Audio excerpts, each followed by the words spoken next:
대부분의 심리학자들이 이야기하는 정신병에 대한 거는 놀랍게도 정신과 의사가 이야기하는 걸 그대로 받아들인, 그래서 정신병이라는 것이 뇌나 신경 전달 물질, 신경회로의 문제다 라는 거에 대해서 조금 더 의문을 가지지 않고 있는 것이 대부분의 임상이나 상담하는, 특히 우리가 일반적으로 생각하는 정신병이라는 것을 가진 사람들과 만나거나 또는 상담을 할 가능성이 높은 심리학을 공부하는 사람, 심리상담 업계에 종사하는 분들도 그런 생각을 하고 있다는 거죠.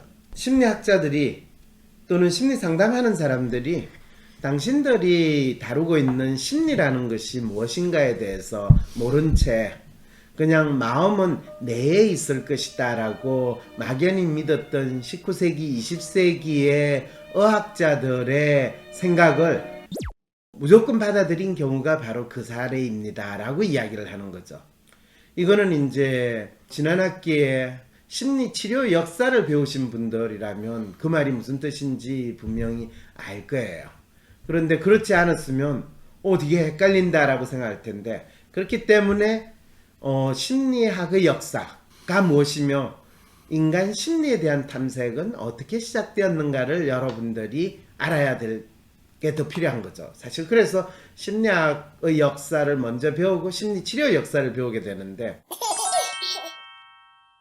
처음에 심리학이 시작했다고 믿어지는 19세기 후반으로 심리학의 역사를 시작할 게 아니라 아예 거꾸로 21세기 현재 우리가 살고 있는 한국 사회에서 사람들이 심리가 무엇이며 심리학이 무엇이라고 생각하는가, 한국인의 마음에 대한 탐색을 기본으로 해가지고 과거 19세기, 20세기의 심리학이 처음 만들어질 때 사람들이 가졌던 심리 또는 심리학이라는 것에 대한 생각과 어떻게 다른 부분이 있으며 그랬을 때 그 차이는 어디에서 나오는가, 이걸 먼저 한번 생각을 한다면 심리학의 역사라는 걸 공부하는 것 자체가 어떤 의미가 있는지를 우리는 훨씬 더 잘 알 수 있지 않을까, 이렇게 생각이 듭니다.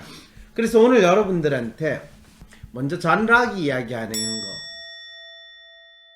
우리의 지식은 발견되는 것이지 궁극적인 어떤 것에서 추출되는 것은 아니다. 경험론을 주장하는 락의 입장에서 상당히 함축적인 이야기죠. 신이 우리에게 지식을 준 게 아니라 그것은 우리가 경험을 쌓으면서 발견해 나가는 거다라는 이야기가 되는 거죠. 그러면 그 지식 중에서도 특히 마음에 대한 지식 또는 마음이 무엇인가를 안다라는 거, 칸트 같은 경우에는 이 마음이라는 것이 선험적인 이성이라는 게 있다, 또 우리가 안다라는 거, 이런 건 선험적으로 알 수 있는 게 있고 후천적으로 우리가 알 수 있게 되는 지식, 이렇게 구분을 하면서 여전히 칸트까지만 하더라도 어떤 신이나 절대자에서 주어지는 인간의 마음에 대한 인식을 분명히 하고 있었어요. 17세기, 18세기 경험론자들이 훨씬 더 많은 이 힘을, 발언권을 얻게 되면서부터 마음이라는 것 자체가 신이 처음부터 태어날 때부터 우리에게 준 게 아니라 우리가 자라면서 그 마음이라는 걸 좀 더 알게 되고 그 과정에서 지식을 습득하게 되는 건 아닌가, 이런 생각을 이제 하게 된 거죠. 그래서 이제 존 락이 이야기한 거, 마음이 나오는 두 가지 소스가 있는데 여기에는 센세이션과 리프렉션이다. 센세이션은 뭘 이야기하냐, 우리가 느끼는 감각, 우리가 보거나 듣거나 하는 이 모든 걸 이야기하죠. 그 다음 리플렉션은 진짜 말 그대로 마음속에서 일어나는 거예요. 그럴 때 이제 존 락의 이 이야기가 단순히 마음이 내에 있다고 이야기한다면 실제로 우리 신체 감각으로서 우리가 알게 되는 것들에 대해서는 궁극적으로 상당히 부정하는 상황이 되는 거죠. 그래서 이미 17세기, 18세기 철학자들도 마음이라는 것이 인간 전체의 감각과 이 감각이 또 어떻게 잘 정제가 돼가지고 뭔가 새로운, 우리가 마치 소가 음식을 먹고 되새김질을 하듯이 인간이 자기가 경험하는 것을 잘 여러가지 생각을 하거나 또 그것을 다른 사람들하고 표현하거나 이렇게 하면서 더 알게 되는 거. 보통 우리가 사유한다고 그러죠. 이게 이제 리플렉션이 되는 거예요.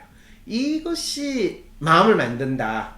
그래서 단순히 생각만이 마음이 아니라 우리가 느끼는 감각과 생각, 이 모든 것이 다 합한 것이 마음이다 라고 하는 이제 생각을 막연히 하게 된 거죠. 이런 측면에서 이제 신이 인간에게 영혼을 줬고 그 영혼이 인간의 마음이다라는 생각에서는 상당히 발전하게 된 거죠. 자, 그렇다면 심리학에서 다루는 마음의 정체는 무엇인가요? 라는 질문이 어쩌면 심리학이 어떻게 시작이 됐습니까? 심리학이 왜 시작됐습니까? 라는 그 질문하고 연결이 돼요. 자, 여러분들이 그냥 생각했을 때 심리학은 왜 19세기에 사람들은 인간의 마음에 대해서 관심을 가지고 그걸 과학적으로 탐구를 하려고 생각을 했을까요? 심심해서? 뭐 그냥 놀다 보니까 남들 안 하는 걸 해보고 싶어서?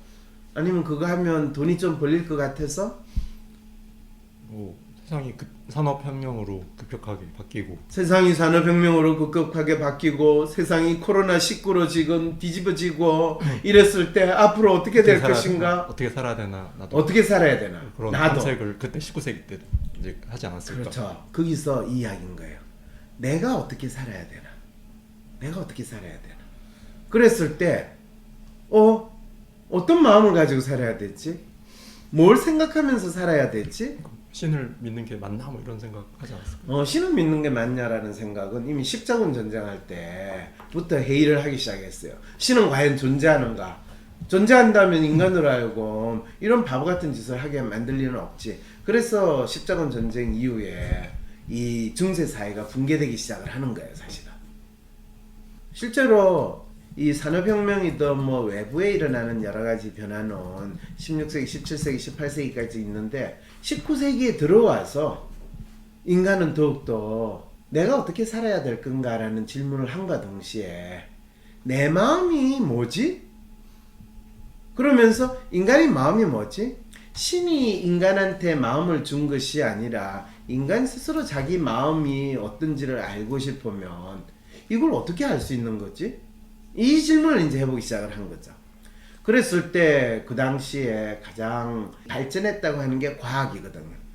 그 과학이 이제 뭐 물리학이라든지 화학이라든지 물리학 전에는 천문학 이래가지고 전체 이 별의 움직임. 근데 신기하게도 인간은 이 하늘을 보면서 아주 멀리 떨어진 달이나 태양이나 또는 그보다 더 떨어진 별들의 움직임에 대해서 관찰을 하고 또 그것이 어떻게 바뀐다라는 걸 이야기하는데 가장 가까이 있는 사람들의 마음이 바뀌는 거에 대해서는 너무나 신비하다, 놀랍다. 우리 사랑 영원히 변치 말자고 했는데 어떻게 그럴 수가 있느냐. 나 당신에게 충성을 다하겠습니다 했는데 뭔 소리냐 지금. 그건 그때고. 이렇게 인간의 어떤 다양한 마음을 접할 때 대체 저놈의 마음이라는 게 뭔가?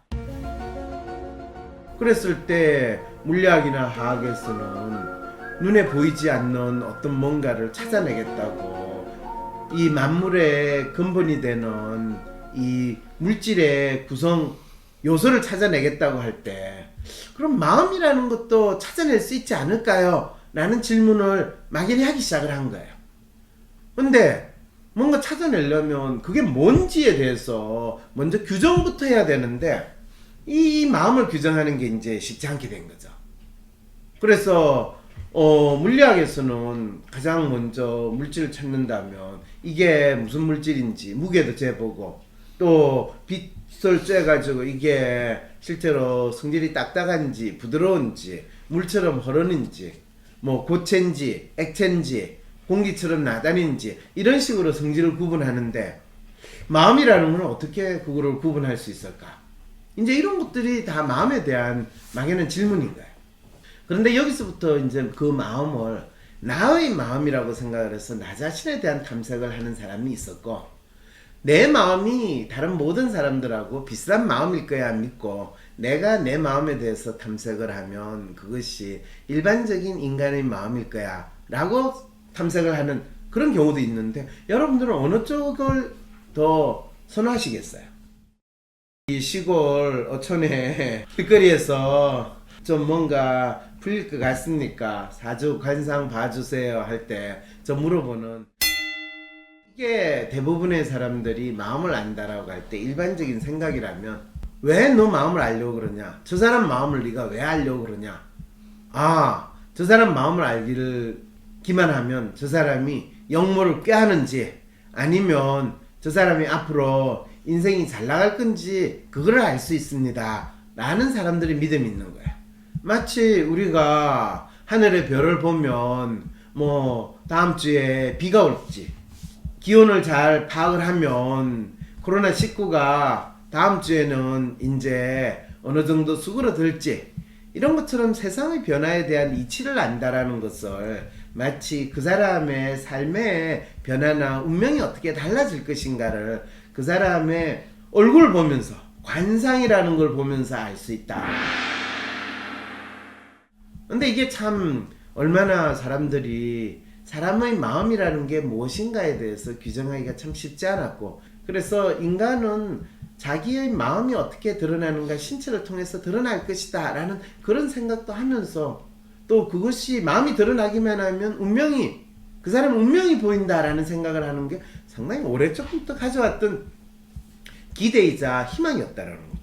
지금 현재 자기 마음이라는 것은 놀랍게도 과거의 자기의 경험이 현재의 자기의 마음을 만들었다면, 현재의 자기의 마음은 미래에 내가 어떻게 살고 어떤 사람일 건가를 결정하는 하나의 방향타와 같아 라고 한다면 여러분 믿으시겠어요? 네, 믿으셔야 돼요. 그게 사실이거든요. 그래서 내가 어떤 사람으로 살 거냐는 현재 당신이 자기 자신을 어떤 사람이라고 믿고 있느냐, 이거에 좌우된다라고 여러분들이 생각하셔도 돼요. 자, 그랬을 때 한국 사람들이 가지고 있는 심리, 또 심리학이 무엇인가에 대한 생각을 이야기한다고 하면서 한 고등학생이 몇 년 전에 저한테 보낸 이메일을 가지고 여러분들하고 시작을 하고 싶어요. 그 고등학생은 심리학이 뭔가요? 라는 질문을 저한테 이메일을 보냈어요. 교수님 안녕하세요. 저는 언남고등학교 3학년 임땡땡이라고 합니다. 자, 저는 이과 학생인데 뇌과학에 관심이 무척 많습니다. 뇌에 대해 공부할 때 철저히 공학과 과학 쪽으로만 공부를 했지 심리학 쪽으로는 전혀 관심을 기울이지 않았네요. 다름 아니라 얼마 전 학교에서 열린 심리학 강의를 듣고 심리학에 대해 궁금한 점이 생겼습니다. 고민하다 교수님께 메일을 보내게 되었습니다. 첫째, 뇌과학과 심리학은 어떤 관계에 있나요? 뇌에 대해 연구하는 과학자로서 심리학을 배우는 것이 어떤 장점이 있다고 생각하시나요? 둘째, 심리학에서 가장 큰 허점은 무엇이라고 생각하나요? 그 허점을 메울 수 있는 방법은 무엇인지 교수님의 의견을 듣고 싶습니다. 셋째, 많은 심리학자들이 현대 심리학은 뇌과학이라고 이야기하더군요. 정확히 무슨 뜻인지 궁금합니다. 자, 놀랍게도 이 고등학생의 질문은 현대 심리학이 가지고 있는 허점과 현대 심리학자들이 막연히 생각하고 있는 가장 큰 착각, 그리고 현대 심리학의 문제가 무엇인가를 다 담고 있어요. 그랬을 때 이 학생의 질문은 상당히 의미가 있는 질문이에요. 뇌과학과 심리학은 어떤 관계가 있나요? 심리학에서 지난 100년 동안 마음이라는 것이 무엇인지를 규정을 하고 그것에 대한 마음의 분명한 것을 찾아내지 못하게 되자 일부 심리학자들은 마음, 특히 고등중추 기능이라고 그래요. 마치 우리가 컴퓨터를 이야기한다면 CPU, Central Processing Unit이라고 하는 Higher Mental Processing을 하는 파트가 인간의 신체에 어디에 있느냐? 그거는 뇌다. 그래서 컴퓨터 CPU에 해당하는 것이 인간의 경우에는 뇌면 결국에 인간의 마음도 마치 뇌에 있는 게 아니겠느냐? 왜? 컴퓨터를 돌아가게 하는 소프트웨어는 다 CPU에 담지 않느냐? 그러면서 1970년대, 80년대부터 심리학자들은 뇌라는 것이 마음의 중추다. 인간의 신체의 중추니까 마음도 거기에 있을 것이다. 그렇게 믿고 우리 연구하자. 라고 하는 이제 심리학자들이 엄청 쏟아지기 시작을 했고, 특히 이제 심리학의 대세가 흐름이 인지심리학 이래가지고 인간의 사고와 계산 능력, 소위 말하는 정보 처리 능력에 초점을 두는 이 심리학의 연구 경향이 강화되기 시작을 하면서 내 이꼴 마음 이런 생각을 많은 심리학자들이 받아들이기 시작을 하고, 특히 심리학이 과학이어야 하고 그 과학이라면 구체적으로 물리적으로 생물적으로 확인할 수 있는 근거가 있어야 된다 라는 생각을 사람들이 강조하기 시작하면서 마치 뇌를 연구하는 것이 심리학을 연구하는 것이다 라고 믿는 심리학자들이 상당히 많이 생기고, 특히 이제 심리학 하면 뭐 그게 뭔지 모르겠고 마음이라고 하면 좀 두리뭉실한 이야기를 하는 것 같으니까 그 연구비 못 주겠다 라고 하는 이야기가 나오니까 뭔 소리예요? 우리는 과학이에요. 연구비 주세요. 우리도 같이 끼어서 받으면 안 될까요? 그러면 너희들 생물학 하는 사람들하고 같이 연구해. 의학 하는 사람들하고 같이 연구해. 공학 하는 사람들하고 같이 끼어서 해. 네, 그렇게 하겠습니다. 우리는 논문 쓰는 거는 잘 쓰거든요. 이래가지고 이제 끼어서 같이 연구를 받기 위해서 더욱더 심리학이 뇌과학이다 이렇게 주장하시는 분들이 더 많아지는 거죠. 심리학에서 탐구해야 되는 마인드가 무엇인가를 알지 못한 채로 눈에 보이는 뇌가 이 인간의 마인드의 전부다라고 믿는 정신 나간 사람이다. 나는 정신 나간이라는 표현은 미쳤다가 아니라 마인드리스한 심리학자다라는 표현을 하자. 그래서 뇌에 대해 연구하는 과학자로서 심리학을 배우는 것은 어떤 장점이 있다고 생각하느냐 라는 질문은 마치 컴퓨터를 연구하는 과학자가 컴퓨터를 사용하는 사용자들, 그 사람들이 컴퓨터를 어떤 목적으로 사용하고 어떻게 사용하고 얼마나 쉽게 사용하고 하는 것이 도움이 됩니까? 그걸 아는 것이 컴퓨터를 만드는 사람, 컴퓨터 프로그래밍 하는 사람들한테 중요합니까? 라는 질문하고 똑같은 거죠. 그걸 중요하게 생각하시는 분들은 엄청 중요하게 생각할 거고, 삼성전자에 근무하시는 분 중에서 이 반도체 메모리 칩을 만들어내시는 분한테는 컴퓨터 사용자가 컴퓨터를 어떻게 사용하고 어디에 사용하는가는 아무 관심이 없을 수 있어요. 그런데 그거를 컴퓨터를 디자인해 가지고 상품으로 팔아 가지고 잘 팔리게 하는 사람들, 그런 사람들 입장에서는 컴퓨터를 교육에서 사용하냐 어떻게 해야 되냐 하는 거는 엄청 중요하겠죠. 뇌에 대해 연구하는 과학들로서 심리학을 배우는 것은 본인이 뇌를 왜 공부하는가, 뇌를 공부함으로써 무엇을 알려고 하는 거에 달린 거지.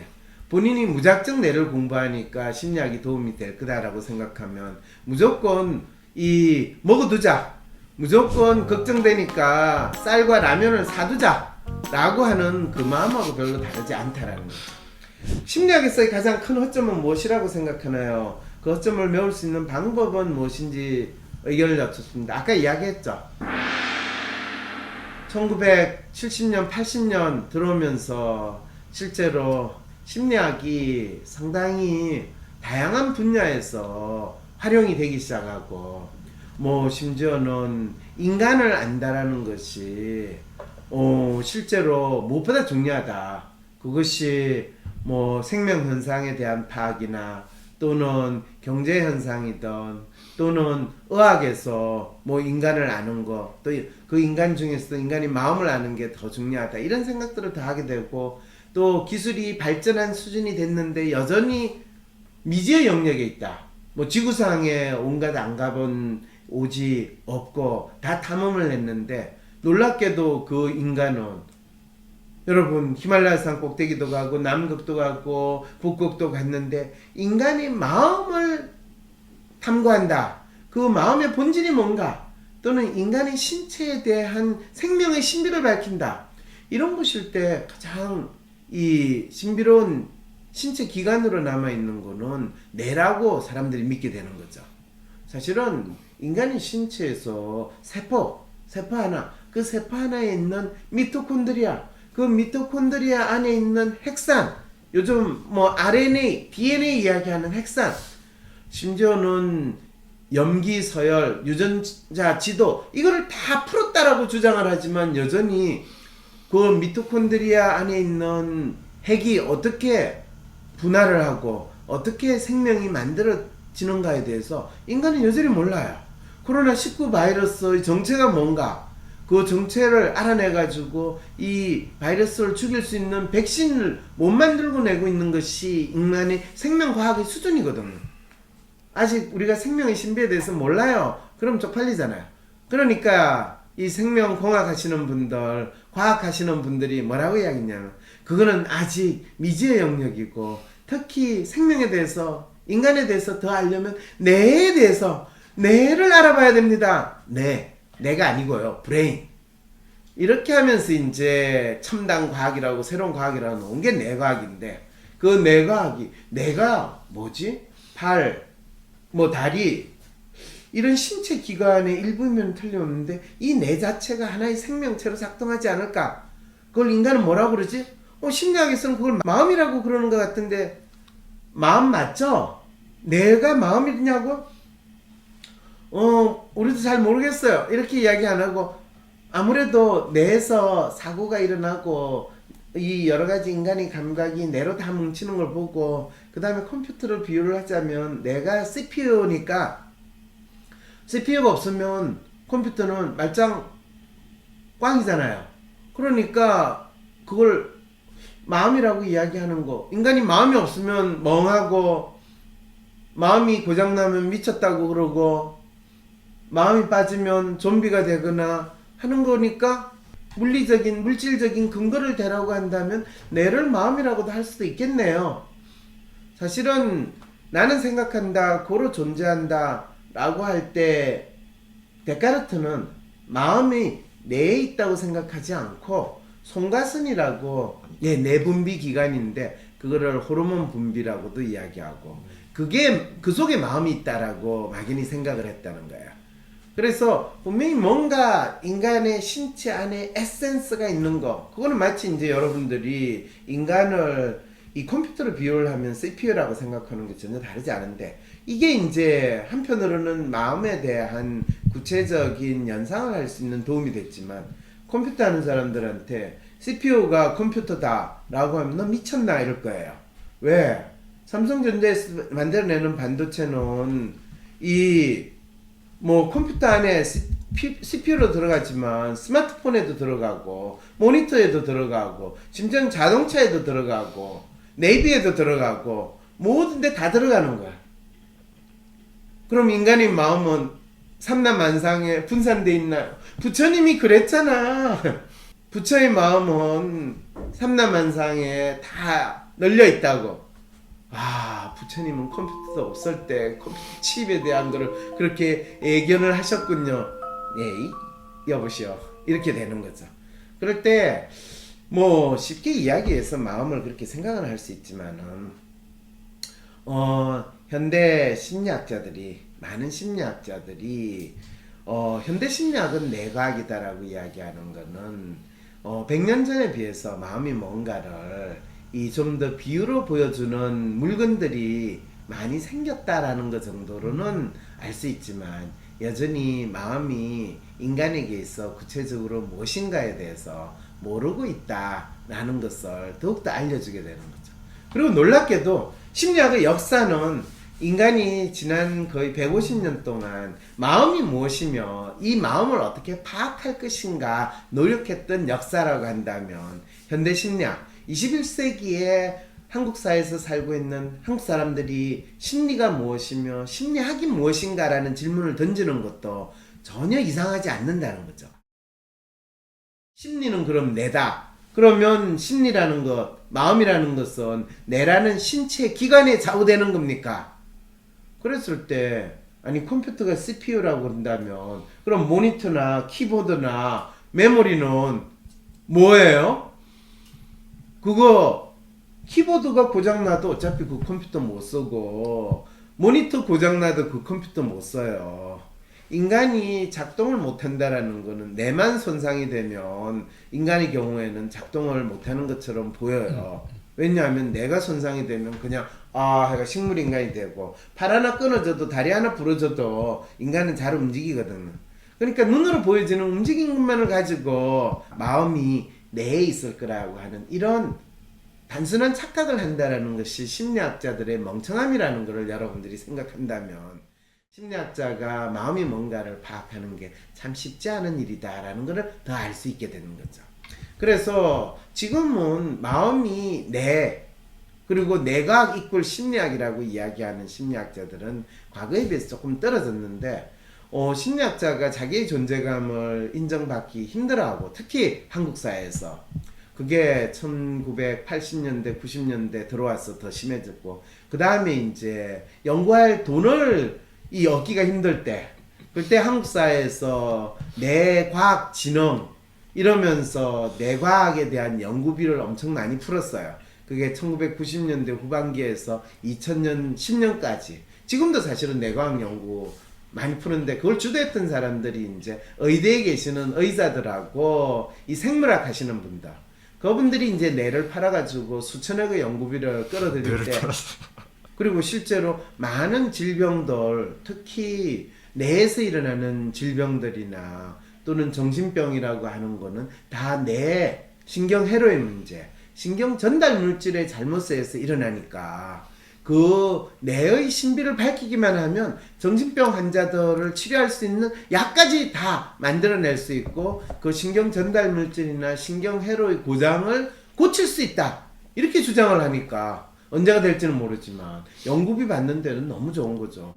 그러니까 이제 그 마음이 없는 인간들을 좀 더 이 뇌를 보면서 신경을 보는 사람들보다는 좀 더 크게 움직이는 인간을 좀 연구하는 사람들 있잖아. 그 사람 누구? 심리학하는 애들 있잖아. 그런 애들 좀 데려와가지고 연구비 주고 좀 연구에 참여시키면 우리 연구비 받는데도 좋고 잘 써먹을 수 있거든. 이래서 심리학, 특히 실험 심리학을 하는 많은 사람들이 뇌를 연구하는 연구 제안서를 내면 연구비를 상당히 많이 얻을 수 있었던 게 1990년대와 2000년대였어요. 지난 20년의 시간이었어요. 그래서 현대 심리학은 뇌과학이라고 이야기하게 됐다. 실제로 학문적인 구체적인 활동과 사회적인 또는 과학 연구 자금이 움직이는 이 과정에서 어떻게 일반 사람들의 통념이 자연스럽게 만들어지게 됐는가라는 것을 여러분들이 알 수 있게 되는 거죠. 뇌과학자가 연구 주제가 선택할 때 뇌에서는 어떤 일이 벌어지는가 그 정대승이 쓴 건데 네. 재밌는 거예요. 재밌죠? 뇌과학자가 이야기를 했는데 뭐 이런 실험을 다 했는데 뇌에서 일어나는 것보다 결국 마음이 중요하더라 이 얘기를 하고 있더라고요. 그렇죠. 그래서 이 사람은 왜 뇌에서는 결국 한 가지 이야기한 거는 뭐 도파민이 어쩌고 저쩌고 이야기하면서 조현병도 도파민의 과다 분비가 아니냐 억제제를 투여하라 이 정도까지만 이야기를 하지 나머지는 선택을 하는데 뇌에서는 어떤 일이 일어나느냐 다 네 마음이다. 그렇죠. 그러면은 이 뇌보다는 결국은 마음이 무엇인지 알아봐야 되는 게 아니냐 이런 걸 왜 안 하지? 훌륭해. 그 정도 질문을 하시는 거는 진짜 대단한 거거든요. 왜냐하면 정대성 씨가 쓴 책, 그 사람이 참 여러 가지 심리학 연구나 이런 내용들을 잘 짜집게 해가지고 또 그거를 뇌와의 기능과 연결을 시킨 거를 참 일반 사람들이 흥미로워할 수 있도록 참 재미있게 글을 썼어요. 예. 그래서 그 친구 참 그런 측면에서 능력이 뛰어난데 문제는 사람들이 뇌에서 일어나는 신경 전달 물질이나 신경 회로가 이렇다 저렇다 이야기하는 게 직접 마치 내가 컴퓨터 키보드를 타이핑을 치면 화면에 글자가 나타나는 그런 현상이라고 착각을 하고 있다는 거예요. 쉽게 말해서 뇌에서 도파민이 분비가 된다 라고 하면 도파민이 분비가 되니까 내가 흥분을 하고 기분이 좋아서 이렇게 움직일까요? 아니면 내가 기분이 좋아가 이렇게 움직이니까 내 뇌에서 도파민이 분비가 될까요? 이 간단한 현상에 대해서도 우리가 이해하기가 쉽지 않죠. 자, 그랬을 때 우리가 도파민이 분비가 돼가지고 뭐 기쁘다고 그러고 난리를 칠까요? 아니면 난리를 치니까 도파민이 분비가 될까요? 뇌에서 일어나는 신경 전달 물질이나 신경 회로는 물리적인, 생물적인, 기계적인, 그 말은 인간의 마음이 작동을 하고 나서 그것이 움직이는 거지. 그 기계가 작동하니까 인간의 마음이 움직이는 게 아니라는 거죠. 정재성 씨가 쓴 책이 결론이 마음이다라고 한 거를 이해를 해서 참 다행인데요. 그런데 제가 그 책을 사실 작년에 읽고 이번에 다시 본 거거든요. 네. 보는 시각이 많이 달라진 거죠. 어떻게 달라졌어요? 작년에는 이게 좋은 말이네 이렇게만 그냥 이해를 했어요. 네. 이런 거구나라고 이해를 했는데 지지난주 다시 보니까 이게 결국은 마음을 이야기하고 있는 거였구나. 마음을 이야기하고 있는 거였구나라는 그렇죠. 거를 보게 되더라고요. 그게 지난 1년 동안 마음이 무엇이고 또 뇌와 마음의 관계에 대해서 그만큼 배우고 알게 된 차이라는 거예요. 엄청나게 큰 변화인 거예요. 지금 이제 이 사진을 이제 보게 됩니다. 이 사진이 지금 어떤 사진인지 이미 아시는 분들은 다 알 거예요. 살테페트레 병원에서 장 샤코라는 그 당시에 최고로 잘 나가는 과학자이자 의사였던 사람. 그 사람이 저 서가지고 옆에 있는 여자 환자를 가지고 데몬스트레이션을 해요. 어떤 데몬스트레이션이냐면 히프노시스, 최면이라는 것을 통해 가지고 이 여자가 지금 걸린 히스테리아 증세를 설명을 하기 시작하는 거야. 그리고 그러면 청중에 있는 사람들은 누구냐 하면 그 당시에 파리에 있는 많은 의사들 또는 심지어 소설가들, 과학에 관심을 가진 사람들이 저렇게 다 몰려온 거예요. 그래서 저도 이런 생각을 해봐요. 일주일에 하루 정도 밤에 나도 인간의 마음이 무엇이며 그 마음을 자세히 분석하는 이런, 일주일에 한 번은 아니죠. 이 샤르코는 일주일에 한 번이었나 한 달에 한 번이었나 저 헷갈리는데요. 어쨌든 한 번씩 이런 대중 강연을 했는데 이게 엄청난 인기였어요. 그리고 이 대중 강연에 이제 이런 모습으로 보이는 거예요. 히스테리아 환자라. 그 당시에는 지금 우리가 생각하는 정신병에 걸린 사람들이 대체 왜 저러는지를 모르잖아요.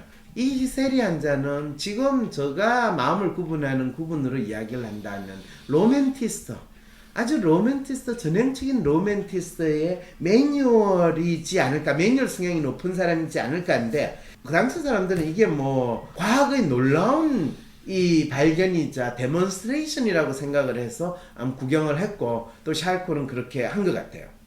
이게 사실은 현대 버전으로 이야기하면 저희 라이브 상담에 해당한다라고 보시면 그대로 됩니다. 인간의 마음이 무엇인가, 인간의 마음을 어떻게 드러내고 과학적으로 연구할 것인가에 대해서 조금이라도 이해를 한다면 그거를 우리가 있는 그대로 드러내면서 확인해보자 라고 이야기를 하면서 나는 여러분들이 잘 모르는 최고의 과학적인 테크닉을 가지고 있다. 그게 뭡니까? 그게 히프노시스, 최면이라는 겁니다. 라고 하면서 이제 이 히스테리 환자를 데려와가지고 이 자리에서 최면을 거는 거야. 그럼 이 히스테리 환자는 주로 어떤 정서를 가지고 있었냐 하면 말을 못해요. 어떤 충격적인 사건을 겪고 나서 말을 못하거나 아니면 뭐 손발이 마비가 됐다거나 이런 상황이거든요. 아니면 내 속에 내가 너무 많아? 이런 사람들이 나를 조정하고 있고 또 누군가가 무슨 전파로 나를 조정하고 있다 이런 식의 이야기를 하니까 이게 대체 뭐냐 이제 이런 상황이 되는 거예요. 그래서 이제 이 환자 같은 경우에 구체적으로 어떤 병이 있는지 모르지만 가장 전형적으로 이제 사례가 있어요. 참 여기에 그림 안에 손을 들고 이렇게 보고 있는 수염난 사람 있죠? 가운데요. 네, 저 사람 누군지 알아요? 누구요? 저 사람이 프로이드예요. 젊은 시절의 프로이드.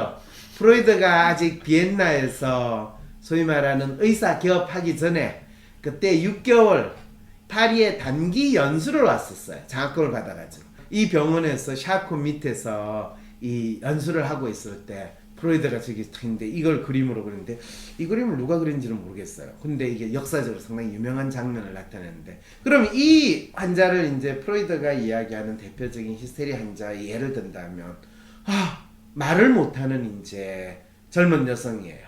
왜 말을 못하는가? 자기가 자기 애하고 길을 걸어가고 있는데 손을 잡고 있는데 갑자기 아이가 뭔가를 보고 뛰쳐가는 거예요. 근데 애야라고 하는 순간에 저쪽에서 마차가 달려와 가지고 아이를 치워버리는 거예요. 소위 말해서 지금과 같은 교통사고가 그 시대에도 얼마든지 있었던 거죠.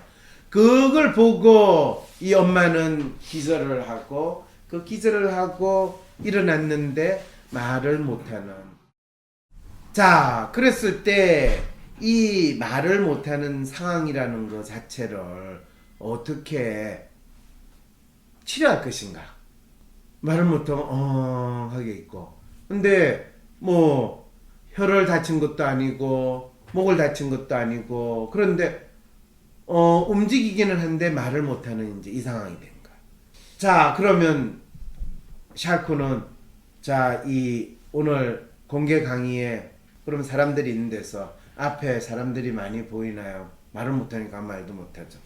자, 여기서부터 이제 그러면 체면을 거는 거예요.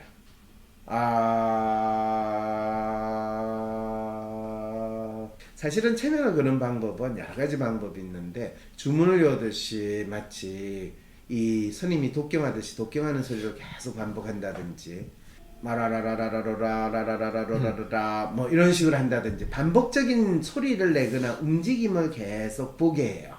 그러면 이렇게 돼요. 왜냐면 그게 반복적으로 된다니까 약간 정신줄이 넣어지는 이런 상황이 되거나 깜빡 조는 가수면 상태로 이제 빠지게 되는 거죠. 물론 모든 사람들이 체면에 걸리지 않는데 대부분 사람들은 자기 생각이나 의지가 약화되면서 특히 이런 사람들은 말을 못하는 상황이 있으면 멍하니까 더 쉽게 거기에 빠져서 잠깐 깜빡하는 상황이 이제 빠지는 거예요. 그거를 이제 왜 그렇게 빠지게 되느냐 하면 암시성이다 라고 이야기를 하는 게 이 사람이 그냥 아무 생각 없이 내가 블랭크가 있기를 원하는 거를 내가 거기에 동조해주는 심리 상태로 이제 가기 시작하는 거죠. 그게 예민한 사람일수록 이 부분이 훨씬 더 빨리 빠져요. 그래서 이제 이렇게 있다가 그 다음에 체면 상태에서 이제 이 체면에 있는 거를 가지고 이제 이야기를 하는 거죠. 자, 그러면 지난 3월 1일 몇 시에 따님이랑 그날 이 집에서 나온 게 기억나나요? 그걸 떠올려 보세요. 그러면 갑자기 자, 그러면 따님과 어떻게 갔죠? 제가 손을 잡고 있었어요. 손을 잡고 있으면서 아이랑 제가 걸어가고 있었어요. 그런데 갑자기 아이가 저 손을 뿌리쳤어요. 그 아이를 보는 순간 마차가 아이를 덮쳤을 때 제가 쓰러졌어요. 이런 식의 이제 행동이 나는 거죠. 그럼 그걸 볼 때 사람들은 뭐를 알게 되는 거예요? 뭐를 알게 되죠? 이 사람이 말을 못한 거, 지금 말을 못했어요? 말을 했어요? 했어요. 네. 그럼 지금까지 말을 못한 거는 뭐였어요? 충격에 의해서. 그렇죠. 충격에 의해서 말을 하는 거를 억제돼 있었다라고 이야기를 할 수 있는 거죠. 그럼 그 후에는 어떻게 계속 말을 할 수 있는 거야? 아니면 체면 때만 말할 수 있는 거야? 그런 게 이제 질문이죠. 어떤 사람은 그 후에 다시 발작을 한 다음에 일어난 다음에 원래 상태로 말을 못하는 경우도 있고 어떤 사람은 그 다음부터 말을 조금씩 하는 사람도 있고 사람마다 달라요. 어떤 사람이 많을까요? 말을 못하는 사람이 많을까요? 말을 조금씩 못하는 하는 사람이 사람이 많을 것 같아요. 못하는 사람이 많겠죠. 그렇죠? 너 체면에 있을 때는 말을 했잖아. 그런데 왜 지금 말을 안 해? 라고 해도 그대로 있는 거예요. 그 본인이 충격을 먹고 자기를 억제한 상태에서 벗어나지 않으려는 거예요. 자, 이랬을 때 이제 사람들이 샤크한테 아니 어떻게 된 거예요? 그럴 때 샬코가 설명을 하죠. 이건 필시 뇌의 신경회로에 뇌 손상이 있기 때문에, 그래서 체면을 걸어서 뇌 손상된 뇌 기능을 회복을 시켰는데 체면 상태에 빠지면서 다시 뇌가 고장난 상태로 갔기 때문에 이 체면에서 벗어나면 다시 말을 못하는 상태가 되는 겁니다 라고 설명을 한 거예요. 아 그렇구나. 우와, 놀라워요. 그래서 제가 도파민이 부족하니까 이렇게 우울하고 힘들군요. 이렇게 해석을 하게 되는 것이 이미 100년, 150년 전에 샬코라는 이 신경의학자라고 이야기를 하는 사람들에 의해서 만들어지는 거예요. 그랬더니 어떤 사람이, 아니 박사님 그게 말이 됩니까? 내가 기분이 좋으니까 도파민이 나오는 거지, 도파민이 나오니까 기분이 좋다는 거는 그거는 인간을 이 생물적인 물리적인 조건에 통제되는 인간을 이야기하는 거 아닌가요? 그렇죠. 인간은 생물적인 물리적인 게 통제되는 인간이 아니라 인간의 마음이 작동을 하면서 인간의 신체가 움직이는 그것이 맞는 거죠. 네, 그렇죠. 그럼 의사들은 그건 비과학적이에요 이렇게 이야기를 하게 되는 거죠. 인간이 물리적인 신체적인 통제에 의해서 인간의 마음이 움직이는 것, 그것이 과학이라고 믿는 것이 의학자들의 기본적인 사고의 틀이라고 여러분들이 생각을 한다면, 자, 놀랍게도 마음이라는 것을 연구하는 것에서는 인간의 마음을 몸이 지배하느냐, 인간의 마음이 몸을 지배하느냐, 이 관계에서 어디에서 출발점을 둘 것인가에 대한 놀라운 싸움의 역사 내지는 갈등이나 혼란의 역사도 동시에 시작을 했다는 것을 여러분들이 알게 되죠. 그래서 그거를 한 인간으로 둔다면 그것이 인간의 신체와 마음이 서로 어떻게 공존하느냐 또는 어떤 하나가 다른 하나를 지배하느냐 이런 역사라고 한다면, 그것이 사회 속에서의 인간이라고 이야기를 할 때는 인간의 마음이라는 것이 신체 속에서 존재하는 것이냐, 아니면 그 인간이 생존하는 환경의 영향을 받는 거고, 또 환경과 어떻게 인간의 마음이 같이 움직이느냐, 이런 이야기를 하는 것이 이제 환경과 우리가 본성 또는 본질 이런 것의 어떤 갈등이나 이야기가 마치 인간의 마음에 대한 탐색, 그리고 인간의 마음을 아는 데 있어 되게 중요하다라고 하는 이슈인 것처럼 나오게 된 하나의 배경이 되는 거죠. 그래서 우리가 성격을 이야기하거나 마음을 이야기하면 마음은 타고난 거예요? 아니면 환경에 의해서 후천적으로 만들어지는 거예요? 라는 질문이 나온 것도 바로 이런 이유 때문인 거죠. 그래서 유전이냐 환경이냐 라는 이슈는 심리학이 과학으로서 어떻게 발전하느냐에 있어서 상당히 중요한 본질적인 문제이기도 하죠. 왜냐하면 마음의 존재가 무엇이냐라는 그 질문과 더불어 마음이라는 것이 태어날 때부터 가지고 태어나느냐, 아니면 자라면서 환경의 경험과 같이 연결해가지고 만들어지느냐, 5년 전, 10년 전 내 마음과 지금의 내 마음은 같은 거예요? 다른 거예요? 어린 시절의 내 마음과 어른이 된 내 마음은 같은 거예요? 다른 거예요? 하는 이런 질문들이 마음의 정체가 뭔가를 파악하는데 훨씬 더 본질적인 질문이 될 수밖에 없으니까. 그런데 마음이 내에 있어요. 내 이꼴 마음이라고 하는 사람들은 마음에 대한 이해의 수준이 얼마나 단순하고, 또 그것이 신경회로나 신경전달 문제나 신경세포 수준에서 보이는 아주 물리적인 근거로 가지고 마음을 보려고 하는 그런 거에 대한 확신이 있어야 그 사람도 열심히 내가 맞아 하면서 연구를 더 하지 않을까, 그런 게 원동력이 되지 않을까라는 생각을 그렇죠. 그분들한테는 당연하죠. 그거를 딴 생각하는 순간 내가 하는 게 맞나 약간 흔들리잖아요. 그럼요. 그렇기 그거는 때문에 뭐라고 할 수는 없죠. 당연히 없죠. 훌륭한 거예요. 네. 왜냐면 모든 전문 영역에서 일하는 사람은 내가 짱이야. 자기가 하고 있는 일에 대한 확신을 가지고 일을 하지. 그렇지 않으면서 내가 지금 삽질을 하고 있을 것 같은데 이게 맞나? 그러니까 그렇게 하면은 저는 진도 못 나간다고 생각해요. 당연하죠. 때문에. 가장 대표적인 게 변호사들이에요. 네. 변호사들은 내가 아무리 이 사건에 대해서 열심히 탐색을 해도 어차피 판결은 판사가 내리니까 판사 마음이지 뭐 이렇게 생각하는 순간 그 변호사는 맛이 가죠. 지 사건에 대해서 뭔가 제대로 잘하려고 하는 생각을 할 수가 없어요. 그래서 그나마 마음을 조금이라도 위로해주고 견딜 수 있게 하는 건 돈밖에 없어요. 그래서 변호사가 말로는 뭐 사회 정의를 위하고 약한 자, 돈 없는 자, 불쌍한 사람들을 도운다고 하지만 돈만이 나를 움직이게 하는 유일한 거야. 그래서 입금했어요? 이 작은 게 입금한 걸 가지고 내가 왜 해? 이렇게 생각하게 될 수밖에 없는 게 겉으로는 결코 표현하지 않지만 되는 이유가 바로 그건 거예요. 판사는 또 안 그러냐?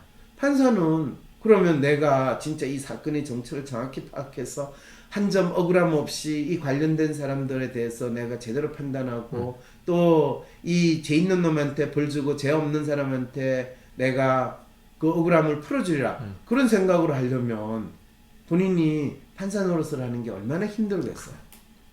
하나하나 막 괴롭게 내가 맞게 한 거. 그거를 그렇죠. 그거를 다 봐야 되죠. 그리고 그거에 대해서 파악을 하려면 이 엄청나게 많은 에너지와 쓰죠. 근데 하루에 뭐 내가 한 달에 다뤄야 될 사건이 뭐 10개도 아니고 20개, 30개, 50개, 100개다. 못 봐요. 못하죠. 그건 물리적으로. 그러면 어떻게 하냐면 얘가 맞을까? 그리고 얘 잘 썼네. 그러면 그거 그냥 변호사가 낸 요지 중에 지 마음에 드는 거 아무거나 그냥 하나 받아가지고 거기에 맞춰가지고 땡! 끝이야! 의사는 안 그런 줄 알아요? 의사 이번에 코로나19에서 의사가 사투를 벌였대. 사투를 벌이지. 어떻게 해? 환자를 치료해야 될지 모르니까 사투를 벌이지. 그래서 의사는 자기도 걸릴지 모르니까 엄청나게 보호장구를 갖춰가지고 들어갔어. 그럼 의사가 무슨 처리를 해? 어떠세요? 물어본대요. 보호장구 갖추고 마스크 쓰고 나서 환자한테 어떠세요? 물어보고 그럼 놓는 거야. 아파요. 그러면 멀찍이 들었어. 무서워. 그 코로나 바이러스 내한테 오지 마. 그러면 온몸에 땀이 나지. 왜? 그 보호장구 갖추고 30분만 지나면 땀 범벅이 되는데 공기가 안 통하니까. 그러니까 진짜 사투를 걸린 상황이 되는 거예요. 이게 전문가들이 자기가 하고 있는 일이 뭔지를 정확히 모를 때 보이는 이거는 대한민국만 그런 게 아니라 전 세계가 지금 마찬가지예요. 그게 심리학자냐, 변호사냐, 판사냐, 의사냐, 이 전문가라는 사람들이 양성이 되는데 그 사람이 그나마 자기 하는 일을 잘하고 있다고 폼 잡을 수 있는 게 기술자들이에요. 그러니까 이국정 교수 같은 사람은 총알 맞았어? 그러면 이거 총알 제거하고 깨매줘가지고 처리했어. 그건 내가 제일 잘해. 그건 내 잘 잘해. 그게 살아났어. 와 기적이다. 기적 무슨 기적이야. 지금 잘 깨면 마치 재봉틀 돌려가지고 옷 잘 만든 사람하고 똑같은 짓을 했는데 그러니까 기술자가 마치 기적을 일으키는 그런 이론 상당히 대단한 거죠. 그게 기술자라는 게 바로 그런 거예요. 자, 그 기술자가 하는 일이 많은 사람한테 도움이 된다고 믿게 될 때, 또 그게 많은 사람이 공유가 될 때, 그렇게 되면 그 기술자는 영웅의 반열에 올라가는 거고, 많은 사람한테 도움이 되기는 기분 짠하게 만들고 아주 찝찝하게 만들 때, 그 기술자는 죽일 놈이 되는 거예요. 그래서 모든 일을 하는 사람들은 자기가 하는 거에 대해서 나름대로 확신을 가지는 거는 너무나 당연한 거예요. 이렇게 이제 뇌에 있어서 여러 가지 전두엽, 두정엽, 부두엽, 뭐 척두엽 이렇게 이야기하고 손에 이렇게 구분하가 뇌의 지도를 그리는 거. 특히 중추신경이라고 할 때 뇌와 이 뇌간, 척추까지 이어지는 이 신경에 대한 지도를 그리는 것이 20세기 과학에서 가장 뚜렷하게 발전한 결과라고 할 수 있어요. 그러다 보니까 그냥 막연히 이 복잡하고 신비로운 이 신체 기관이 인간의 마음을 담고 있지 않겠는가라는 생각을 이 사람들이 자연스럽게 하게 된 거예요. 그거는 마치 의사는 죽어가는 사람을 살린다라고 막연히 믿고 판사는 이 제대로 된 판결을 한다라고 믿는 거하고 똑같은 거죠. 근데 사실은 그렇지 않다라는 걸 알게 될 때 우리는 그 직업에 있는 사람을 그렇다고 욕할 수도 없고 또 뭐라고 할 수도 없는 거죠. 우리가 잘못 알고 있는 미신과 실제로 우리가 현상은 무엇인가에 대해서 그 차이에 대해서 우리가 혼란스러워하니까 현상이 무엇인가에 대한 질문을 더 던져야 되는 거죠. 자, 그랬을 때 뇌과학에서 인간의 심리, 마음은 어디에? 라는 이 글은 어떤 분이 인터넷에 이제 신문에 기고한 거예요. 정신과 의사가 이 글을 썼길래, 그리고 이거는 의사가 믿고 있는 마음의 정체, 또 마음이 어디에 있는가. 그리고 이 사람이 쓴 이 글은 많은 심리학자들도 자기가 연구해야 될 마음의 정체를 혼란스러우니까 이런 생각에 상당히 동의할 수도 있다라는 측면에서 여러분한테 소개를 해요. 뇌과학으로 본 인간의 심리, 윤경일이라는 분이 2014년 8월 18일 국제신문에 기고한 칼럼의 내용인데요. 세월호 사건 이후 프란치스코 교황이 방한해 국민들에게 공감과 포용, 소통의 리더십을 보여줬다. 그래서 뇌과학에서는 공감과 소통은 미러 뉴런과 관련이 있다라는 것을 찾아냈다. 이 미러 뉴런이라는 건 참 이게 이제 단세포 수준에서 신경세포를 연구를 하면 특정한 자극에 반응하는 신경세포가 있어요. 특정한 자극이라는 것을 어떤 점과 같은 것이나 빛에 반응하는 거, 빛에 반응하는 세포도 있고 어둠에 반응하는 세포가 있다면 여러분 믿겠어요? 이 싱글셀 측정 방법이라고 해가지고 눈에 보이지 않는 0.1 마이크론 이래가지고 전자현미경으로 보면 이 신경세포의 크기가 확인할 수 있거든요. 근데 인간이 이게 이제 휴버 앤 비젤이라는 사람이 했던 연구인데 이 사람들은 이걸로 가지고 노벨 의학상을 받았어요. 1960년대에. 너무나 놀랍지 않아요? 그 이미 한 60년, 70년 전에 인간이 이런 연구를 했다는 거는 거의 환상적인 일인데 이 광섬유라고 하는 게 거의 실오라기보다 더 얇은 섬유예요. 그 요즘에 이제 그 큰 케이블 안에 그 광섬유가 들어가면 수만 햇선이 거기 들어가는 수백만 햇선이 들어가는 그런 햇선인데 그 광섬유의 한 가닥이 전선이잖아요. 눈에는 거의 안 보이지만 어쨌든 전자현미경으로 보면 그거를 전자현미경으로 보여지는 세포에 신경세포에 꽂는 거예요. 네. 그러면 그 전선이니까 전선이 연결돼가 모니터하고 연결을 시키고 기계하고 연결을 시킬 수 있겠죠. 그러면 이 신경세포는 살아있는 대개는 이제 원숭이를 가지고 하는데 원숭이 뇌를 열어가지고 거기에 원숭이 뇌에 있는 특정한 부위의 신경세포에 이제 콕 꽂는 거예요. 그렇게 미세하게 할 수 있는 기술이 있었어요. 그럼요. 그러니까 지금 너무 신비롭고 놀라운 정도로 전자현미경이 나오면서 그런 연구가 가능한 거예요. 그래서 노벨상을 받는 거예요. 그래가지고 이제 원숭이를 이렇게 앉혀놓고 원숭이 앞에 모니터를 탁 하는 거죠. 그래놓고 그 모니터 앞에 이제 자극을 보여주는 거예요. 이게 이제 심리학자들이 60년대, 70년대, 80년대 미친 듯이 했던 연구들의 전형적인 연구 중에 하나예요.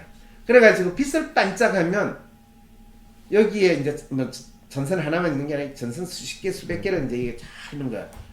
다른 데는 반응이 없는데 어떤 전선에서 반짝하고 이제 그 신호가 들어오는 거예요. 우리 그 레이더 쭉 가면 자극물이 나타나면 그 레이더에 반짝반짝 하는 거하고 똑같은 이제 그런 식을 사용하는 거죠. 그러니까 어떤 놀라운 걸 했냐면 우리가 생각하기에는 그냥 사물이 있으면 내가 한꺼번에 그 사물을 보고 반응을 그냥 구분 없이 무차별적으로 이게 폭발적으로 반응할 거라고 생각했는데 그렇지 않다는 거라는 거야. 각각이 조그만 그 눈에 보이지 않는 그 작은 신경세포들이 각자 하는 역할이 따로따로 다 있다라는 사실을 알게 된 거야.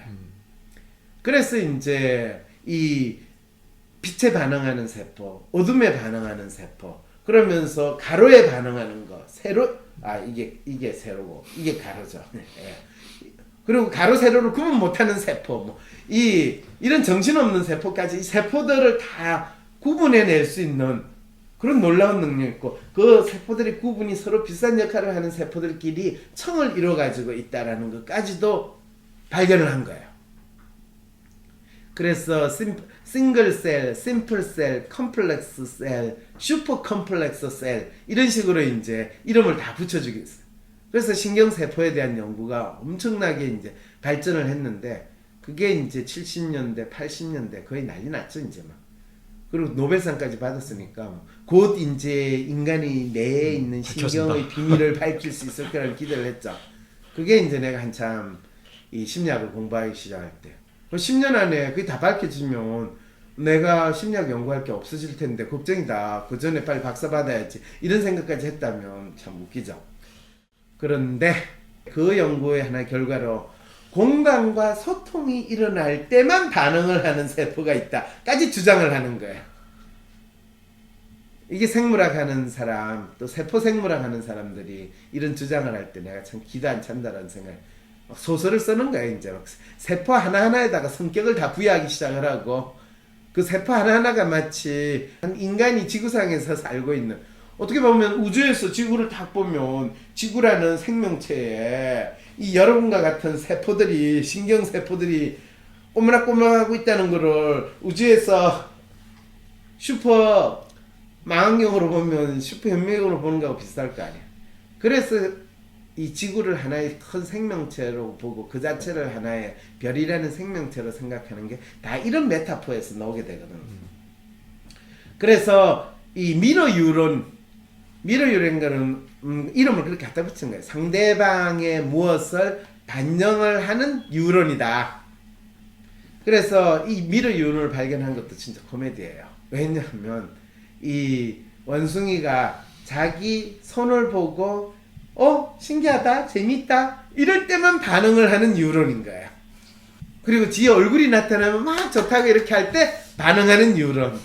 무슨 말인지 알겠죠? 이런 거를 이제 미러 유론이라고 이름을 붙였는데 이게 이제 공감과 소통을 관장하는 신경세포다. 이렇게 이제 스토리를 과학자들이 이야기를 해준 거예요. 그러니까 이제 그걸 탁 받아가지고 자 봐라 뇌에 이런 유론이 있는 게 바로 마음이 있는 거를 이야기하는 거 아니냐 이렇게 된 거죠. 아시아 청년대회에 참석한 프란치스코 교황은 청년들과 통역 없이 친밀하게 소통하려고 했다. 교황의 미러 유론은 다른 사람보다 훨씬 발달했을 것이다. 이렇게 추측하는 게 이게 이제 바로 신경과학이 에센스라고 하면 아까 정재성 교수가 쓴 책은 전부 다 이런 추측을 결론적으로 마음의 작용이다 라고 해서 재미있게 추측을 한 거를 쓴 내용이라고 하면 이제 이해가 되세요? 본인의 추측을 그렇게 재미있게 글로 쓴다는 것도 대단한 재주거든. 나는 그 추측을 재밌게 그냥 이야기를 해주면 되는데 그 추측을 계속 딴지를 걸거나 네가 그렇게 추측하고 있는 게 그게 내가 삽질을 하는 추측이야. 그건 네가 요거를 몰라서 그렇거든. 이러면서 하나하나 찍으니까 기분 더럽죠. 그래서 뭘 많이 알면 사실 누군가의 재밌는 추측에 대해서 동조를 해줄 수도 있지만은 그 추측이 어느 수준을 넘어서면 제가 지금 웃기는 소리 하고 있네. 이 마음이 되거든요. 근데 대중들은 그런 책을 더 쉽게 접하더라. 그럼요. 더 인기가 있고 더 많이 팔리고. 그래서 모르는 사람들한테 본인이 전문가고 과학자고 쇼를 하기에는 좋아요. 아까 그 샬코가 사람들 앞에서 히스테리 환자를 가지고 그 쇼를 하면서 알릴 때 샬코는 유럽 최고의 과학자로 칭송받았거든. 물론 본인이 이 히스테리 환자의 이 체면이 뇌의 작용에 의해서 일어난다 라고 주장했다가 나중에 그거는 뇌의 작용이 아니라 히스테리 환자가 그거에 대해서 어떻게 받아들이느냐, 수용성이 어떻게 일어나느냐, 히스테리 환자가 그거에 대해서 어떻게 민감성을 보이느냐에 따라서 암시성이라고 그러죠. 그 암시성에 따라서 달라진다라는 거를 밝히는 연구가 나오자마자 바로 샤크는 이 가짜 과학자라고 그 학계에서 완전히 바닥으로 추락을 하는 일이 이미 그 생전에 일어난 일이에요. 그럼요. 그래가지고 말년에 샤크는 아주 쪽팔리는 상황이 되어버렸어. 최악이다 진짜. 그거 황우석 줄기세포 사기 사건하고 똑같은 일이 이미 밸런스에서 일어났다는 거죠. 알겠죠? 네. 그리고 심지어는 샬코를 따르던 제자들도 어떻게 샬코가 내 스승이 아니에요 뭐 이렇게까지 나 그 사람 잘 몰라요 라고 하는 일이 벌어지는데, 그거는 예수를 따르던 제자 베드로 그 사람 누구예요? 나 그 사람 몰라요 라고 하는 똑같은 일은 항상 어느 시대에나 일어나는 것하고 똑같은 거죠. 자, 어쨌든 간에 이 뇌과학에서 다루는 인간의 심리를 통해서 우리가 알 수 있는 것은 이러면서 뇌과학이 인간의 심리, 마음을 다룬다, 내 마음이 있다 이렇게 주장하는 사람들이 일반적으로 이 사람이 그냥 보통 사람이 글을 썼으면 상관이 없는데, 이 사람 여러분 클릭해보면 어떤 사람인지 금방 알 수 있어요. 저자에 따르면 뇌과학의 발전은 사람의 마음을 읽어내 공감과 소통이 왜 안 되는지 알려줄 수 있고, 뇌를 지배하는 물질에 따라 타인에게 기쁨을 줄 수도 있고 상처를 입힐 수도 있다. 뇌는 이타적 행위를 통해 내적 만족감이 일어나는 프로그램도 장치되어 있다. 이야, 우리 뇌에 온갖 지금 이 얘기는 태어날 때부터 범죄자일 수도 있고. 그렇죠. 이 얘기잖아요. 바로 그거예요. 그래서 정신과 의사가 미쳤다, 진짜. 이 애가 어린 시절에 어떻게 되면 나중에 커서 어른이 되면 이렇게 된다 저렇게 된다, 이게 내가 운운하는 의사들이나 과학자들이 얼마나 웃기는 생각을 하는가를 조금만 생각해보면 말이 안 된다는 걸 아는데 하는 거예요. 남을 배려하는 행위로 보상회로를 자극한대. 보상회로를 자극한대. 이 어떤 유전자 연구하는 인간이 내한테 하는가, 이 사람은 이 몸속에 방랑자 유전자가 있어가지고 이렇게 세상을 돌아다닌대요. 이방인은 이방인 유전자를 가지고 태어나서 멀리 외국에서 몇십 년을 살다가 그 이방인 유전자가 다시 작동을 해가지고 이 모국으로 돌아오게 되는 그런 게 발생을 했습니다. 이렇게 설명하면 상당히 어떻게 저 사람이 내 유전자에 대해서 이렇게 잘 알지? 이렇게 되는 거예요. 과학이라는 이름으로. 어려운 이들과 소통하는 시도로 미루 유론도 활성화해보자. 해보자. 네. 이게 이제 정신과 의사들이 전형적으로 하죠. 코로나19 바이러스를 저항할 수 있는 이 면역 백신이 필요한데, 그러면 우리는 백신이 필요합니다. 어떤 위안과 공감의 백신, 격려의 백신, 보상의 백신이 필요합니다 하면서 이제 글을 쓰는 사람들이 정신과 의사들이 하는 짓이죠. 마음이라는 걸 막연히 가정을 하고, 누구를 좋게 이야기하거나 나쁘게 이야기하는 게 아니라 우리가 겪고 있는 거를 있는 그대로 알려준다라고 여러분 생각하시면 됩니다. 우리가 마음이 아파라고 할 때 가슴이 찢어진다고 표현하는데, 마음이 내에 있다고 생각하다가 언제부터 심장이 있다고 생각하기도 한가? 이거 질문 진짜 재밌어요. 실제로요, 그거는 질문이 역사적인 사실을 거꾸로 이야기한 거예요. 마음이 심장에 있다라고 이야기한 거는 그리스 로마 신화에 보면 큐피터의 화살이 어디에 가서 맞춰요? 심장. 사람의 심장에 맞추죠. 그러면 서양 사람들에게 있어서 마음이 심장에 있다고 생각하는 생각은 상당히 오래전부터, 인간이 지구상에서 살면서부터 마음이 심장에 있다라는, 심장이 멎는다라는 건 자기 마음이 떨어졌다라고 생각한 거거든요. 요즘에 그래서 저는 코로나19 이 바이러스의 가장 큰 정세가 폐렴을 일으킨다라는 거거든요. 그래서 진짜 이 폐라는 신차 기관에 대해서 새로운 인식을 하게 만드는 바이러스가 21세기에 창궐을 했다라는 것은 마치 20세기의 시대 정신이 뇌라는 것은, 인간은 19세기 20세기는 과학의 시대고 뇌에 의해서 이성과 합리의 시대라면 21세기는 다시 그 이성과 합리에서 벗어나서 인간이 얼마나 이 공포에 시달릴 수 있는지, 거의 발작적인 행동을 쉽게 할 수 있는지, 과학이 아무리 발달했고 바이러스에 대해서 안다고 하더라도 그 변이를 일으키는 바이러스에 대해서는 인간은 무력감을 느낄 수밖에 없고, 바이러스를 세균처럼 자기 몸을 숙주로 하는 바이러스에 대해서 세균처럼 대할 수밖에 없는, 그거는 보통 사람들이 자책하거나 자학하는 행동하고 똑같거든요. 바이러스가 내 몸에 들어와서 나를 숙주로 삼았다는 건 바이러스도 이미 나의 일부가 됐는데, 그 숙주를 죽이기 위해서 나한테 여러 가지 처치를 하게 되는 거는, 그거는 어떻게 됐냐면 내가 나를 미워가지고 나를 죽이는 거하고 마찬가지 상황이 벌어지는 것 같은데, 그러면 이 나를 숙주로 하는 바이러스를 어떻게 퇴치해야 되는가요? 라는 거에 대해서 인간은 너무나 모른다라는 것을 그대로 알려주는 거죠. 그거는 자기 자신에 대해서 모르고 자기 자신을 어떻게 치유해야 될지, 자기 자신이 겪는 고통이 무엇인지, 자기 자신의 문제가 무엇인지를 모르는 인간의 모습을 있는 그대로 알려주고 있는 게 이 코로나19 바이러스를 겪고 있고 여기에 대해서 대응하는 우리의 모습이라는 거죠.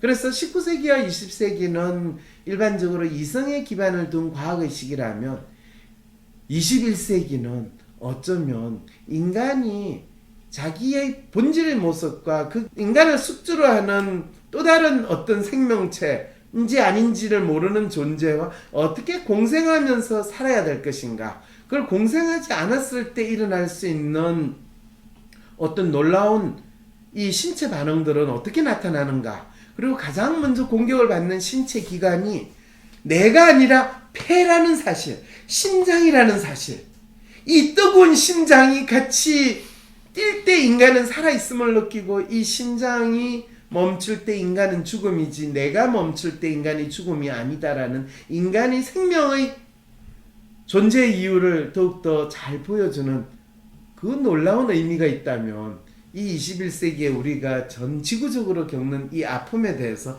조금은 더 의미있게 받아줄 수 있지 않을까라는 생각도 한다는 거죠. 그래서 인간은 역사상으로 원래 마음이 심장에 있다는 생각은 거의 17세기, 18세기까지의 생각이었어요. 그래서 이 데카르트가 인간의 마음이 더 이상 심장이 아니라 송가선이라고 하는 어떤 뇌나 우리 신경 중추에 어디에 있을 거라고 생각한 게, 나는 생각한다, 고로 나는 존재한다라는 건데, 그거는 과학자, 철학자들이 인간에 대한 좀 더 이성적인 사고를 하는 과정에서 생겨난 생각인데, 그렇지만 실제로 살아가고 있는 인간은 이성적인 이 사고를 하는 존재로서 살아가는 것이 아니라 훨씬 더 감성적이고 좀 더 이성을 추구하기보다는 감성과 이성이 같이 어울려진 인간이다 보니까 아직도 내 마음이 찢어질 것 같아요, 가슴이 아파요 이러면서 자기 마음을 더 잘 표현하는 그 흔적이 지금도 남아있고, 그거는 없어지지 않을 건 상태로 가고 있다는 거죠.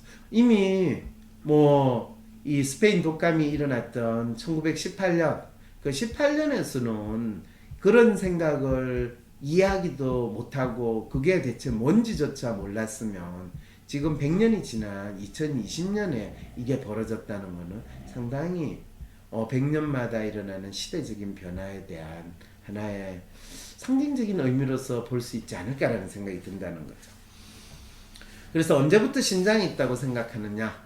이건 그리스 로마 시대, 고대 그리스 때부터 그 이전에도 있었고, 그리고 그것이 어쩌면 인간의 본성에 훨씬 더 가까운 인간에 대한 이해, 마음에 대한 이해이지 않을까 싶다는 거예요. 그런 측면에서 본다면요, 19세기, 20세기는 더 멍청해진 거예요. 그렇죠. 인간의 본질과 인간에 대해서 이해하는 것이 좀 더 물질적이고 기계론적인 측면에서 인간을 보려고 했지, 인간 그 자체를 보는 데 있어서는 어쩌면 태보한 시기지 않을까라는 생각까지 든다는 거죠. 인간에 대한 이해와 통찰은 우리가 과학이라든지 기계가 더 발전돼서 기계라든지 물질 되는 게 문명이 아니다. 발생하는 것으로 이루어지는 것이 아니다라는 것을 반정적으로 알려주고 있는 거죠. 그래서 물질과 정신이라는 것 자체가 따로 존재하면서 각기 다른 발달 과정을 겪지만 이것이 서로 또 끊임없이 촉진하거나 억제하는 과정이 있다. 이걸 우리가 변정법적인 논리라고 이야기를 하면서 그 메커니즘을 또 보여주는 것도 있다는 거죠. 다음 시간에 계속됩니다.